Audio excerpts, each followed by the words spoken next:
Bonjour et bienvenue dans cette nouvelle édition du Morning News. Voici les principaux titres de l'actualité. La junte malienne accuse la France d'actes d'agression. Le ministre malien des Affaires étrangères qui dénonce des violations répétitives de l'espace aérien malien et des collectes de renseignements au profit des groupes terroristes demandent une réunion d'urgence du Conseil de sécurité de l'ONU.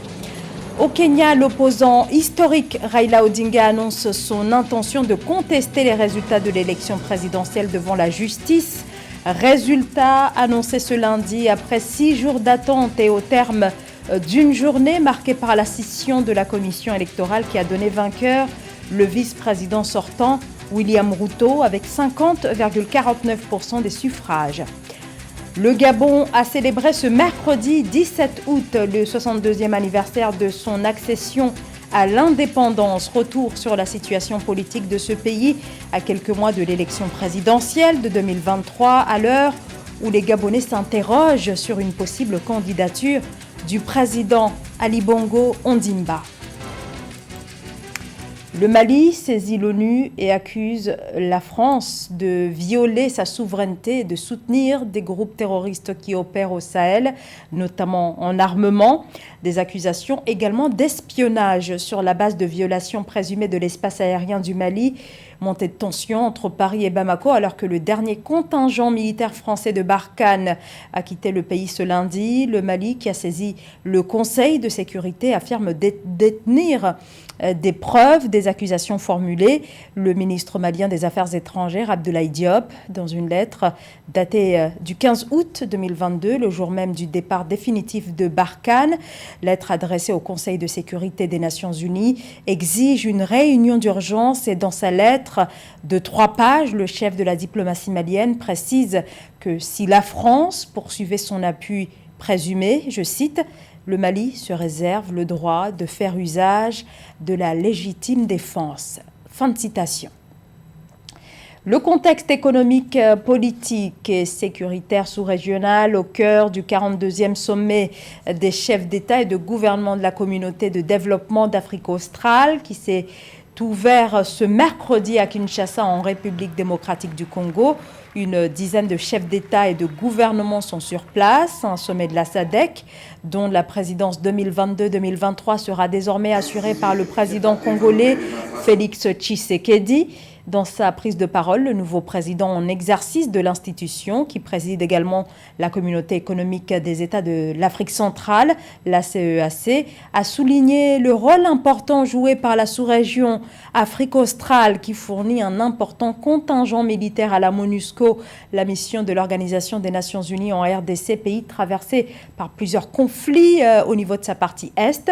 Félix Tshisekedi, dans son discours devant les membres de la SADC, a pointé du doigt le M23. Le chef de l'État congolais a une nouvelle fois accusé le Rwanda voisin de soutenir le mouvement rebelle.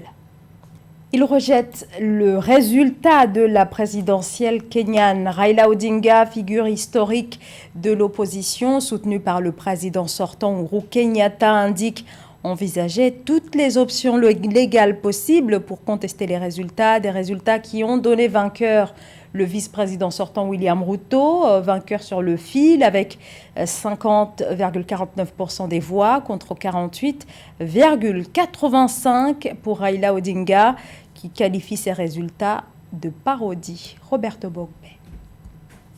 Une parodie.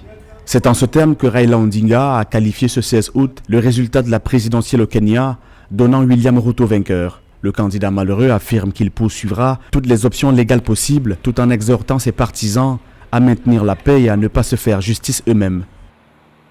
Je tiens à féliciter nos partisans pour leur calme et leur maintien de la paix et les exhorte à le faire. Que personne ne se fasse justice lui-même. Nous poursuivons des voies et des processus constitutionnels pour invalider l'acte illégal et inconstitutionnel de M. Chebukati. Nous sommes conscients que la justice prévaudra. Après 6 jours d'attente, le vice-président sortant William Ruto a été déclaré vainqueur le 15 août avec 50,49% des voix contre 48,85% pour Raila Odinga. Les minutes qui ont suivi les résultats donnés par la commission électorale indépendante ont vu des partisans de Raila Odinga exprimer leur déception. Une déception qu'exprime aussi le candidat Georges Lutchiri, qui insiste sur le fait que les résultats doivent être vérifiés avant d'être annoncés. We are not going to accept the results, whether it's Raila winning. Nous n'allons pas accepter les résultats jusqu'à ce qu'ils soient vérifiés, que ce soit celle de Raila, de Ruto ou la mienne. Il y a beaucoup de choses qui se passent actuellement. Nous avons vu des mobilisations et des cas de vol. Mes voix ont été volées par les deux partis, mais je ne regarde pas cela. Ce que je voudrais dire, c'est que ce pays nous appartient tous. Nous ne pouvons pas avoir une administration partielle.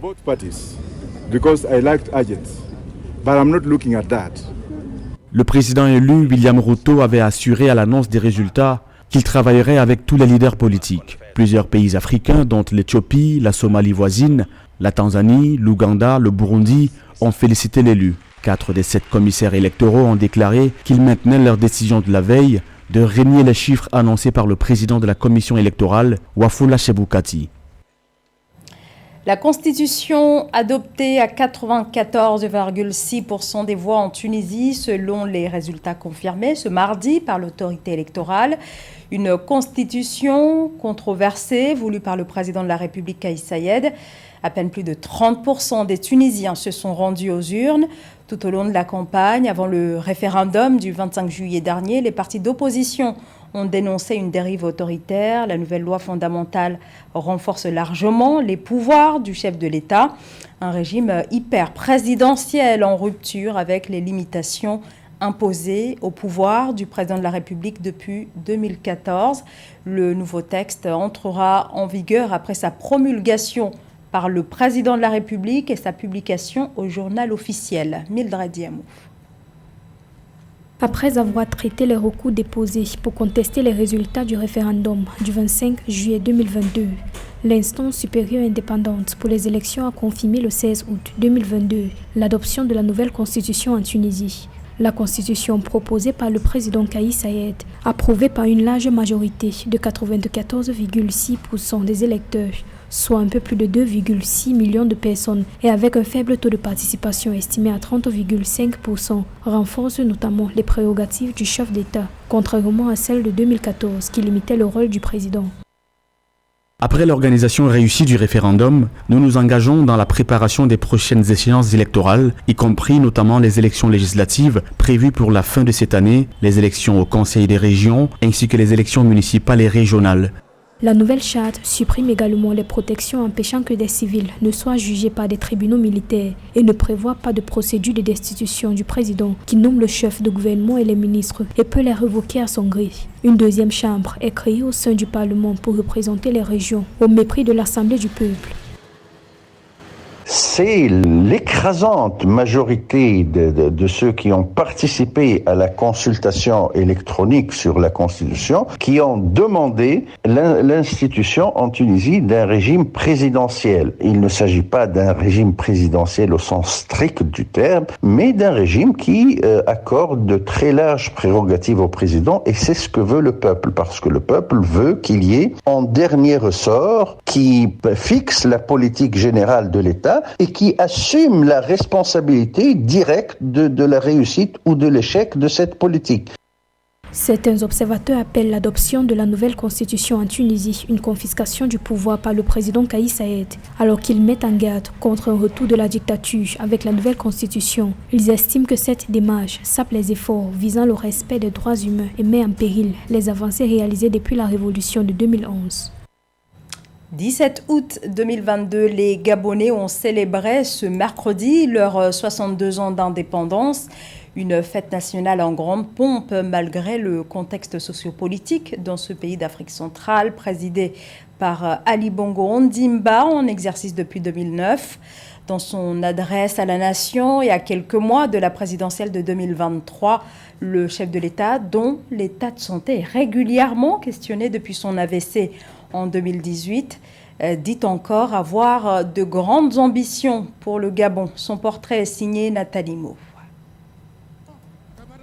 pour que le travail commencé soit achevé. Telle est la motivation qui anime le président Ali Bongo Ondimba à un an de la prochaine présidentielle prévue en 2023. L'adhésion du Gabon au Commonwealth lors du 26e sommet des chefs d'État de l'organisation en juin dernier à Kigali fait partie de ces réalisations du pays d'Afrique centrale, enregistrées sous la présidence d'Ali Bongo Ondimba. Au pouvoir depuis 2009 et après avoir brigué un second septennat en 2016, le fils d'Omar Bongo, 63 ans, veut permettre au Parti démocratique gabonais de rester le parti au pouvoir pour la mise en œuvre des projets de développement du Gabon. La limitation des mandats présidentiels a été levée depuis la révision de la Constitution en 2018. En mars dernier, au 54e anniversaire du PDG, le président Ali Bongo avait annoncé ses intentions pour la prochaine élection présidentielle. 2023 approche à grands pas. Je serai là avec vous. La seule issue sera la victoire. Une victoire franche, nette, indiscutable. Le président Ali Bongo Ondimba a parmi ses ambitions pour le Gabon la vision politique Gabon vert qui allie développement économique, infrastructurel, préservation de la biodiversité et amélioration du bien-être social. Engagé dans la diversification de l'économie gabonaise, très dépendante du pétrole jusqu'en 2014, le dirigeant gabonais a misé sur le secteur sylvicole, l'industrialisation et l'agriculture pour la diversification économique. Dans l'édition 2022 des perspectives économiques de l'Afrique, la Banque africaine de développement entrevoit des perspectives de croissance économique à court terme favorable pour le Gabon avec une croissance du produit intérieur brut qui devrait atteindre 3,3% en 2022 et 3,4% en 2023. La banque salue un secteur non pétrolier dynamique porté notamment par l'agriculture, le bois, les mines. Le président gabonais veut aussi développer le secteur de l'énergie et attirer plus d'industries comme il l'a relevé lors de ses vœux à la nation pour l'année 2022. De grands projets ont été signés avec certains des plus grands groupes et plus grands fonds d'investissement internationaux. C'est le cas dans le domaine de l'énergie, avec la construction du barrage hydroélectrique de Kingele-Aval que j'ai évoqué, dans la filière bois avec la création de la nouvelle zone économique spéciale d'Ikolo, l'agriculture avec la création de zones agricoles à forte productivité, les mines avec la relance tant attendue du projet de Belinga, considéré comme la mine de fer non encore développée, la plus importante au monde. Ce projet sera le projet industriel phare au Gabon dans les prochaines années.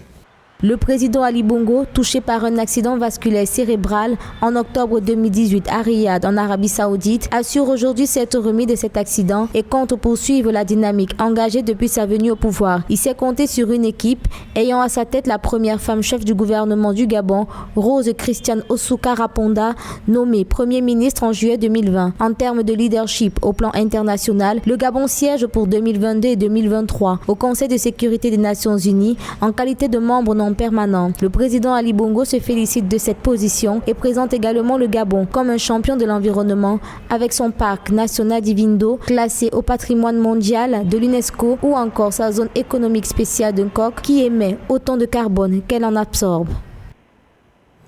L'homme aux chaussettes rouges, c'est le titre de l'ouvrage signé Stanislas Zézé, président directeur général de l'agence de notation financière Bloomfield Investment Corporation. Dans ce récit, l'économiste et homme d'affaires ivoirien plonge le lecteur au cœur de sa vie et de son parcours dans le milieu des affaires. Joël Ballot.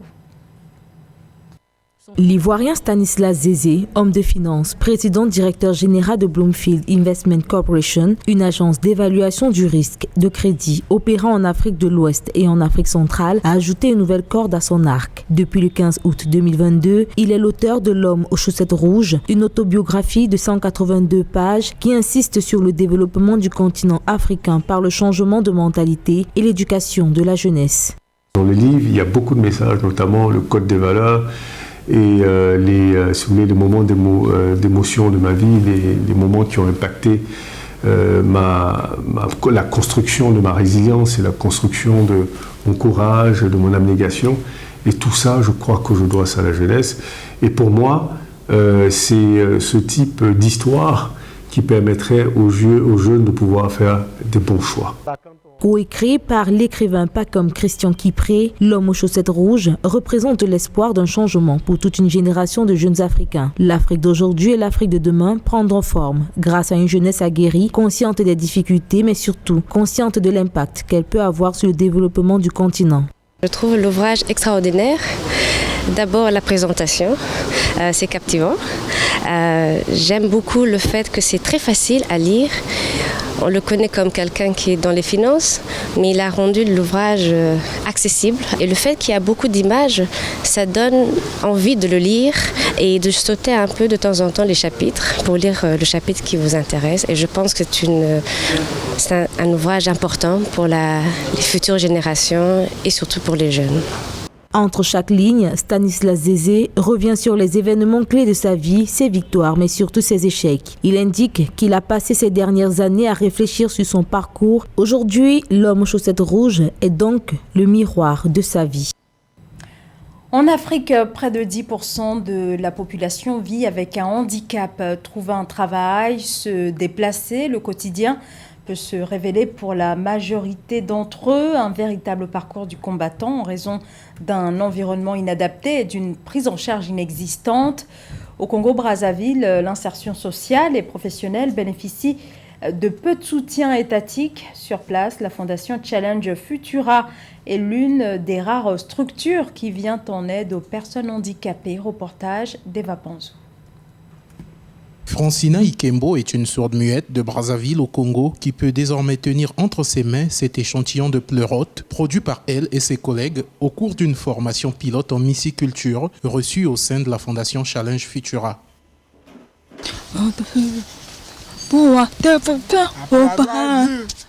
J'ai été très émue de voir pousser les champignons que j'ai cultivés.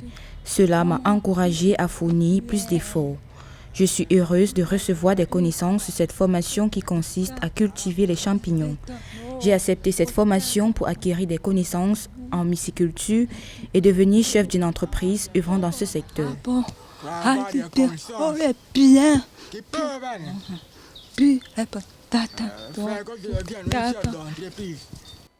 Pierre porte des prothèses au niveau de ses jambes. Il a aussi participé à cette formation en culture de champignons. D'ailleurs, les difficultés de mobilité des handicapés moteurs ont été surmontées grâce à la mise au point de cette poussette dénommée Endopus par le chercheur Tsenge Tsenge.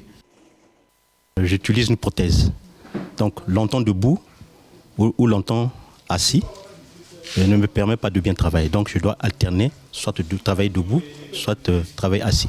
On ne doit pas se sentir inférieur aux autres. Nous pouvons faire le même travail que les valides.